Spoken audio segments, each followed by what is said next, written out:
Bugun men sizlarga juda muhim ogohlantirishni tushuntirib bermoqchiman. 1 yilgacha ayrim pensionerlar albatta o'z hujjatlari, bank kartasi, yashash manzili va pensiya olish tartibini tekshirtirib qo'yish kerak. Chunki kichkina bir e'tiborsizlik sababli pensiya kechikishi, vaqtincha to'xtab qolishi yoki ortiqcha to'langan pul keyin qaytarib undirilishi mumkin. Bu gap faqat 1-2 kishiga emas. Pensiya oladigan har bir oila, ota-ona, bu bobo, nogironlik pensiyasi yoki boquvchisini yo'qotganlik pensiya oluvchilarga ham tegishli bo'lishi mumkin. Men buni qo'rqitish uchun aytmayapman. Maqsadim oddiy. Siz pulingizni yo'qotmang, pensiyangiz vaqtida tushsin. Keyin idora yurib qiynalmang. Hozirning o'zida kanalga obuna bo'ling, videoga like bosing. Chunki bunday ma'lumotni bir kishi bilsa ham butun oilaning muammosi olinadi. Avvallari ko'p pensionerlar pensiyani qanday olgan bo'lsa, yillar davomida shunday davom ettirardi. Kimdir pochta orqali uyga oldirardi, kimdir bank kartasiga tushirardi, kimdir farzandiga ishonchnoma berib qo'yardi. Ko'pchilik pensiya tayinlangan, demak har oy kelaveradi deb o'ylardi. Lekin hozir tizimlar tobora elektronlashyapti.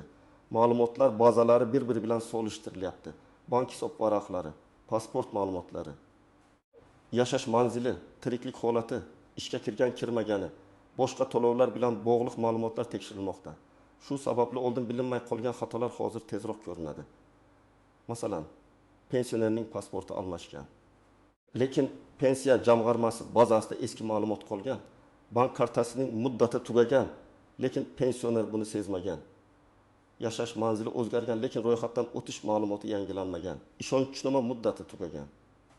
Lekin qarindosh hali ham men olib turaman deb yuribdi. Yoki pensioner uzoq vaqt kartadan pul yechmagan. Bank va pensiya tizimida bu odam pulni o'zi olyaptimi yoki yo'qmi degan savol paydo bo'ladi. Mana shunday holatlarda 1 yilgacha tekshirib, tuzatib qo'yish juda muhim. Chunki yilning o'rtasida ko'plab ma'lumotlar qayta solishtiriladi, to'lov ro'yxatlari yangilanadi. Bank va davlat idoralari o'rtasidagi ma'lumotlar aniqlashtiriladi. Agar sizning ma'lumotingizda xato bo'lsa, pensiya butunlay yo'qolib ketmaydi. Lekin vaqtincha to'xtashi, kechikishi yoki sizdan qo'shimcha hujjat talab qilinishi mumkin. Eng yomoni, odam buni pensiya tushmagan kuni biladi va keyin shoshilib yurishga majbur bo'ladi. Birinchi navbatda bank kartasi orqali pensiya oladigan pensionerlar o'z kartasini tekshirishi kerak. Kartaning amal qilish muddati tugayotgan bo'lsa yoki allaqachon tugagan bo'lsa, pensiya kelgan taqdirda ham puldan foydalanish qiyinlashadi. Masalan, bu har oy 20.200.000 so'm pensiya oladi. Kartasi Mel Oqtul 24 deb yozilgan bo'lsa, iyun oxirigacha ishlaydi. Keyin esa bank operatsiyalari cheklanishi mumkin. Bu pensiyam tushmadi deb o'ylaydi. Aslida pul hisobda turishi mumkin, lekin karta yangilanmagani uchun naqd yechib bo'lmaydi yoki to'lov qilib bo'lmaydi. Shuning uchun kartadagi muddatga qarash. Bankka borib yangi karta olish yoki hisob raqamini qayta rasmiylashtirish kerak. Ikkinchi guruh pasport yoki ID karta almashtirgan pensionerlar. Masalan, otaxon eski pasport o'rniga ID karta oldi. Bankda bir ma'lumot, pensiya bo'limida boshqa ma'lumot, mahallada yana boshqa yozuv turgan bo'lsa, tizimda mos kelmaslik chiqishi mumkin. Bunday holatda pensiya to'lovini tasdiqlash cho'ziladi. Men tavsiya qilaman. ID karta olgan bo'lsangiz, joy shishirir, familiya, ism, otasining ismi, tug'ilgan sana va yashash manzili pensiya hujjatlarida to'g'ri turibdimi? Shuni tekshirtiring. 3-guruh yashash joyini o'zgartirganlar. Pensioner Toshkent viloyatidan Samarqandga ko'chdi. Lekin pensiya ishi eski joyda qolgan. Yoki farzandining uyiga vaqtincha ko'chib o'tdi. Lekin doimiy ro'yxat masalasi hal qilinmadi. Bunday vaziyatda pochta orqali pensiya oladiganlar ko'proq qiynaladi. Chunki to'lov ro'yxati eski hududda qoladi, xodim keladi, pensionerni topolmaydi. Keyin oluvchi yashash joyida yo'q degan belgi paydo bo'lishi mumkin. Bank kartasida ham ayrim holatlarda hududiy ma'lumot kerak bo'ladi. Shuning uchun ko'chgan bo'lsangiz, mahalla, tuman pensiya bo'limi yoki davlat xizmatlari markazi orqali pensiya ishi qayerda turganini aniqlang. 4-guruh ishonchnoma orqali pensiya oldiradiganlar. Bu juda nozik masala. Ko'p oilalarda bu yoki bobo yurishga qiynaladi. Farzand yoki nabirasiga ishonchnoma beradi. Bunda ikkita narsani tekshirish kerak. Ishonchnoma muddati tugamaganmi va undagi vakolat pensiya olishga yetarlimi? Masalan, ishonchnoma 6 oyga berilgan bo'lsa, muddati o'tgandan keyin qarindosh bankdan pul yecha olmasligi mumkin. Ba'zan ishonchnomada bank operatsiyalarini amalga oshirish yozilgan, lekin aniq pensiya olish yoki hisob varaqdan mablag' yechish vakolati yetarli ko'rsatilmagan bo'ladi. Natijada bank rad javobi beradi. 1 iyulgacha notarial ishonchnomani qayta ko'rib chiqing. 5-guruh chet elga ketgan yoki uzoq vaqt boshqa davlatda yashayotgan pensionerlar. Agar pensioner O'zbekistonda pensiya olib, lekin uzoq muddat Rossiya, Qozog'iston, Turkiya yoki boshqa davlatda bo'lsa, ayrim hollarda tiriklikni tasdiqlash. Yashash holatini aniqlashtirish yoki vakil orqali hujjat topshirish talab qilinishi mumkin. Bu yerda asosiy xavf shuki, tizim pensionerning haqiqatan o'zi pensiya olayotganini tekshirmoqchi bo'ladi. Agar qarindosh karta bilan pul yechib yursa, lekin hujjatlar tartibda bo'lmasa, keyin savollar tug'iladi. Shuning uchun chet eldagi pensionerlar konsullik, notarius yoki vakil orqali qanday tasdiq kerakligini oldindan aniqlab qo'ysin. 6-guruh nogironlik pensiyasi oluvchilar. Nogironlik muddati belgilangan bo'lsa, tibbiy mehnat ekspertiza komissiyasi xulosasining amal qilish muddatiga e'tibor bering. Masalan, nogironlik 3 iyungacha berilgan, lekin qayta ko'rikdan o'tish kechikkan. Bunday holatda iyul oyidan to'lov to'xtab turishi mumkin. Keyin xulosa yangilansa, ayrim to'lovlar qayta hisoblanishi mumkin, lekin odam vaqtincha pulsiz qoladi. Dori-darmon, ijara, kommunal to'lovlar bor oilada bu juda og'ir. Shuning uchun nogironlik muddati, tibbiy hujjatlar, qayta ko'rik sanasini kalendarga yozib qo'ying. 7-guruh o'quvchisini yo'qotganlik pensiyasi yoki nafaqa oladigan oilalar. Bu yerda ko'pincha bolalarning o'qishi yoshi, ta'lim muassasasidan ma'lumotnoma kabi hujjatlar muhim bo'ladi. Masalan, bola 15 yoshga to'ldi, lekin kollej, texnikum yoki oliygohda kunduzgi ta'limda o'qiyotgan bo'lsa, to'lov davom etishi mumkin bo'lgan holatlar bor. Ammo o'qish haqidagi ma'lumot o'z vaqtida topshirilmasa, to'lov to'xtashi mumkin. Keyin olib borarman deb yurish xavfli. 1 iyulgacha bolaning o'qish bo'yicha ma'lumotlarni aniqlashtirib qo'ying. Agar sizning pensiyangiz har oy muntazam tushayotgan bo'lsa, bank kartangiz faol bo'lsa, pasportingiz yoki ID kartangizdagi ma'lumotlar yangilangan bo'lsa, yashash manzilingiz o'zgarmagan bo'lsa, ishonchnoma ishlatmasangiz va sizdan hech qanday qo'shimcha xabarnoma kelmagan bo'lsa, ortiqcha vahimaga tushishingiz shart emas. Lekin baribir tekshirib qo'yish zarar qilmaydi. Chunki eng ko'p muammo mening ishim joyida deb yuradigan odamlarda chiqadi. Masalan, bir otaxon har oy pensiyasini kartadan yechib oladi. U kartaning muddati tugashiga e'tibor bermaydi. Iyulda pul kerak bo'lganda bankomat kartani qabul qilmaydi. Bankka boradi, navbat kutadi, yangi karta tayyor bo'lishini kutadi. Agar u iyun oyida buni tekshirtirganida muammo bo'lmasdi. Demak, sizga xat kelmagan bo'lsa ham nazorat qilish foydali. Birinchi nozik joy. Pensiya tushmagan bo'lsa, darhol davlat pulimni olib qo'ydi deb o'ylamang. Avval sababini aniqlang. Pul bank hisobiga tushgan, lekin karta bloklangan bo'lishi mumkin. To'lov ro'yxatida bor, lekin pochta yetkazib berishda kechikkan bo'lishi mumkin. Hujjatda bitta harf xato bo'lsa, bank identifikatsiyadan o'tkazmay turishi mumkin. Shuning uchun avval bankdan, keyin pensiya bo'limidan, keyin mahalladan so'rab aniqlashtirish kerak. Ikkinchi nozik joy ortiqcha to'lov. Ba'zi pensionerlar agar ortiqcha tushsa, demak menga tegishli deb o'ylaydi. Yo'q, agar tizim xatosi.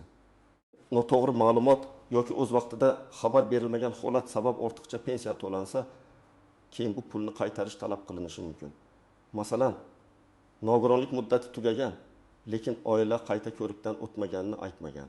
Yoki boquvchisini yo'qotganlik pensiyasida bola o'qishini to'xtatgan, lekin bu haqda xabar berilmagan. Keyin 3-4 oy davomida pul tushgan. Bir qarashda yaxshi ko'rinadi. Lekin keyin bir yo'la bir necha million so'm qaytarish masalasi chiqadi. Shuning uchun har qanday o'zgarishni yashirmang. 3-nozik joy, ishonchnoma bilan pul olishda mas'uliyat. Agar pensioner o'zi pulni ko'rmayotgan bo'lsa, lekin karta qarindoshida bo'lsa, oilada kelishmovchilik chiqishi mumkin. Men amaliyotda bunday holatlarni ko'p ko'rganman. Bobo pensiyasini o'g'liga ishonib bergan, lekin keyin dori puliga yetmay qolgan. Yoki bu kartani keliniga bergan, keyin qancha pul tushgani, qancha yechilgani aniq bo'lmagan. Shuning uchun imkon qadar pensionerning o'zi SMS xabarnoma, bank ilovasi yoki bankdan chiqarma orqali pul harakatini bilib tursin. Agar o'zi foydalana olmasa, ishonchli bir emas, 2 qarindosh nazorat qilsin. 4-nozik joy, telefon raqami. Hozir bank, davlat xizmatlari, identifikatsiya, SMS kodlar ko'pincha telefon raqamiga bog'langan. Pensionerning eski raqami ishlamay qolgan, SIM karta boshqa odam nomida yoki raqam yo'qolgan bo'lsa, bank operatsiyalari qiyinlashadi. Masalan, pensiya kartasini yangilash uchun SMS kod keladi. Lekin raqam nabiraning eski telefonida qolgan. Bu oddiy ko'ringani bilan katta muammo. Bir yilgacha bankdagi telefon raqami kimning nomida ishlayaptimi, SMS kelyaptimi tekshiring.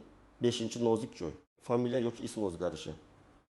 Ayollarda nikoh ajrashish, hujjat almashtirish sabab familiya o'zgargan bo'lishi mumkin.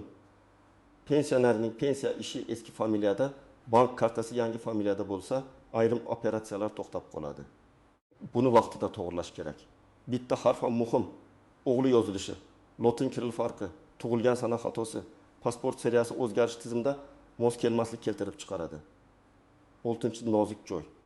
Pensioner vafot etgandan keyingi to'lovlar. Bu juda og'ir mavzu, lekin aytishim kerak. Agar oila a'zosi vafot etgan pensionerning kartasidan keyingi oy ham pul yetsa, bu qonuniy muammo tug'dirishi mumkin. Chunki vafot etgan kundan keyingi to'lovlar alohida tartibda hisoblanadi. Oila dafn puli yoki olinmay qolgan pensiya masalasida qonuniy murojaat qilishi kerak, lekin karta orqali yashirincha pul yetishi to'g'ri emas. Keyin bu mablag' qaytarilishi talab qilinadi. Shu sababli har qanday o'lim holatida hujjatlarni rasmiylashtirish kerak. Birinchi qadam pensiya olish usulingizni tekshiring. Siz pensiyani bank kartasiga olyapsizmi? Pochta orqalimi? Ishonchnoma orqalimi? Agar bank kartasiga olsangiz, kartaning muddatini qarang. Karta old tomonida oy va yil yozilgan bo'ladi. Agar muddat iyul yoki yaqin oylar bo'lsa, bankka borib yangilang. Bankka borganingizda ID karta yoki pasport, telefon raqam, eski karta kerak bo'ladi. Agar pensioner yura olmasa, bankdan masofaviy xizmat yoki ishonchnoma orqali rasmiylashtirish imkonini so'rang. Ikkinchi qadam, pensiya bo'limidagi ma'lumotlaringizni tekshiring. Buning uchun tuman yoki shahar pensiya jamg'armasi bo'limiga murojaat qiling. O'zingiz bilan ID karta yoki pasport pensiya daftarchasi bo'lsa, uni bank kartasi rekvizitlari. Yashash manzilingiz haqidagi ma'lumot, kerak bo'lsa nogironlik yoki o'qish ma'lumotnomasini oling. Xodimdan oddiy savollarni so'rang. Mening pensiya ishimda ism, familiyam to'g'rimi? Pasport ma'lumotim yangimi? Hisob raqamim to'g'rimi? To'lovimda cheklov yoki xabarnoma yo'qmi? Uchinchi qadam, bank hisobingizni tekshiring. Bankka borganda faqat kartam ishlaydimi deb so'ramang. Hisob raqam faolmi? Karta bloklanmaganmi? SMS xabarnoma qaysi raqamga ulangan? Bank ilovasiga kirish mumkinmi? Pensiya tushadigan hisob aynan shu kartaga bog'langanmi? Shularni aniqlang. Ba'zan pensionerda 2-3 ta karta bo'ladi. Pensiyasi eskisiga tushadi. Odam yangisini ishlatyapman deb yuradi. Pul boshqa hisobda turadi. 4-qadam, hujjatlaringizni bir papkaga yig'ing. Men har pensionerga alohida pensiya papkasi qilishni maslahat beraman. Unda ID karta nusxasi, JSHIR yozilgan ma'lumot, pensiya tayinlanganiga oid hujjat, bank rekvizitlari, nogironlik xulosasi bo'lsa uning nusxasi, ishonchnoma bo'lsa nusxasi, o'qish ma'lumotnomasi bo'lsa nusxasi. Telefon raqami va bank nomi yozilgan varaq bo'lsin. Bu oddiy ko'rinadi, lekin muammo chiqqanda oilani juda ko'p yugur-yugurdan saqlaydi. 5-qadam, agar ishonchnoma bo'lsa, notariusga boring yoki muddatini tekshiring. Ishonchnomada kim vakil, qaysi bankdan pul oladi, qaysi hisobdan foydalanadi, qachongacha amal qiladi, aniq yozilgan bo'lishi kerak. Agar pensionerning sog'lig'i yomon bo'lsa, notariusni uyga chaqirish tartibi bor yo'qligini so'rang. Ishonchnomani ertaga qilamiz deb qoldirmang, chunki muddat tugagan kuni bank pul bermaydi. 6-qadam, agar nogironlik pensiyasi bo'lsa, tibbiy ko'rik sanasini aniqlang. Oilaviy poliklinika, tibbiy mehnat ekspertizasi va pensiya bo'limi o'rtasida hujjatlar kechikmasligi kerak. Shifokorga borishda eski xulosalar, ambulator karta, kasallik tarixi, dori-darmon ro'yxati, analizlar natijasi kerak bo'lishi mumkin. Qayta ko'rikni oxirgi kunga qoldirsangiz, navbat, hujjat yetishmasligi yoki shifokor xulosasi kechikishi sabab iyul oyidagi to'lovda muammo bo'ladi. 7-qadam, boquvchisini yo'qotganlik pensiyasi bo'lsa, bolalarning hujjatini yangilang. Bola O'rinbeki yoshga yaqinlashganmi? O'qishda davom etyaptimi? Kunduzgi ta'limdami? Ta'lim muassasasida ma'lumotnoma kerakmi? Buni oldindan bilib oling. Agar bola o'qishni tugatgan yoki akademik ta'tilga chiqqan bo'lsa, Bu ham to'lovga ta'sir qilishi mumkin. Yashirib yurish foyda bermaydi. Keyin ortiqcha to'lov qaytariladi.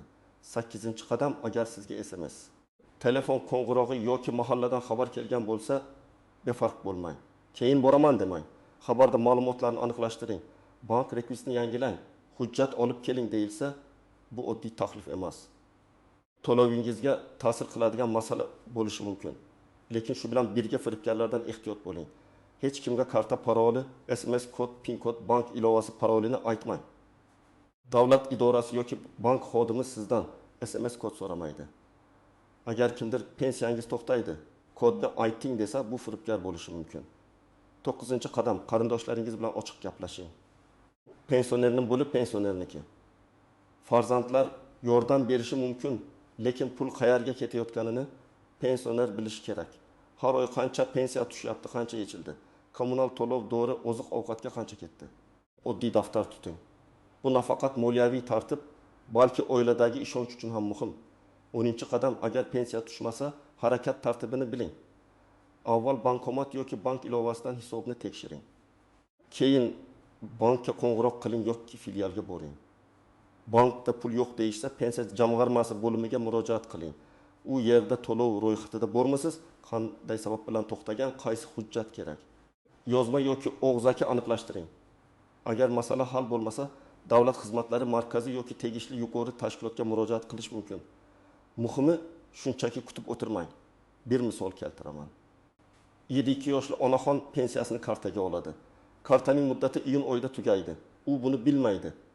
Chunki kartadagi mayda yozuvga e'tibor bermagan. Iyulda dorixonaga borib karta bilan to'lamoqchi bo'ladi. Operatsiya o'tmaydi. U pensiyam kesildi deb vahaymaga tushadi. Aslida pensiya tushgan, lekin karta yangilanmagan. Agar u 1 yilgacha bankka borib kartani almashtirganda 1 kun ham qiynalmas edi. Ikkinchi misol. Nogironlik pensiyasi oladigan kishi qayta ko'rikdan o'tish kerak edi. Sana 25 iyun. U hali vaqt bor deb yurdi. Keyin shifokor ko'riga navbat topilmadi. Bitta analiz yetishmadi. Hujjat yo'l o'rtasida tayyor bo'ldi. Natijada oila bir muddat pensiyasiz qoldi. Keyin hisob-kitob tiklanishi mumkin, lekin vaqtida kelmagan pulning o'rni bilinadi. Ijara kechikadi, to'g'ri olinmaydi. Qarz qilishga to'g'ri keladi. 3-misol. Boquvchisini yo'qotganlik pensiyasi olayotgan oilada bola 15 yoshga to'ldi va kollejda o'qishni davom ettirdi. Lekin ma'lumotnoma topshirilmadi. Tizim yoshga qarab to'lovni to'xtatdi. Ona bolam o'qiyapti-ku deb e'tiroz qildi. Ha, o'qishi mumkin, lekin buni hujjat bilan tasdiqlash kerak edi. Shu sababli iyungacha ma'lumotnoma olib borish zarur. 4-misol. Bobo pensiyasini o'g'liga ishonchnoma bilan oldirardi. Ishonchnoma muddati tugaganini hech kim eslamadi. Bankda pul yechish rad etildi. Bobo yura olmaydi. O'g'li ishda, notariusga vaqt topilmaydi. Bir haftalik muammo paydo bo'ladi. Vaholanki muddatni 1 oy oldin tekshirganda hammasi tinch hal bo'lardi. Men aytmoqchi bo'lgan asosiy fikr shuki, 1 yilgacha pensiya oluvchilar o'z ma'lumotlarini bir marta puxta tekshirtirib qo'ysin. Bank kartasi muddati, pasport yoki ID karta ma'lumoti, telefon raqam, yashash manzili, ishonchnoma, nogironlik muddati, o'qish ma'lumotnomasi va pensiya ishdagi rekvizitlar albatta ko'rib chiqilsin. Bu ishlar ko'p vaqt olmaydi, lekin pensiya kechikishi, to'xtab qolishi yoki ortiqcha to'lov muammosidan saqlaydi. Agar siz pensioner bo'lsangiz, bugunoq hujjatlaringizni tekshiring. Agar ota-onangiz, bu bobongiz pensiya olsa, ularga yordam bering, kartasiga, hujjatiga, telefon raqamiga qarang. Bu oddiy yordam emas. Bu ularning o'z pulini vaqtida va xavfsiz olishiga kafolat. Izohlarda yozing, sizning hududingizda pensionerlardan qanday hujjatlar so'ralyapti? Bank kartasi yoki pensiya to'lovi bo'yicha muammo bo'lganmi? Tajribangiz boshqalarga ham foyda beradi. Videoga like bosing, kanalga obuna bo'ling va bu videoni ota-onangizga, qarindoshlaringizga, pensiya oladigan tanishlaringizga yuboring. Bitta vaqtida bergan ogohlantirish kimnidir bir oylik pensiyasiz qolishdan saqlab qolishi mumkin.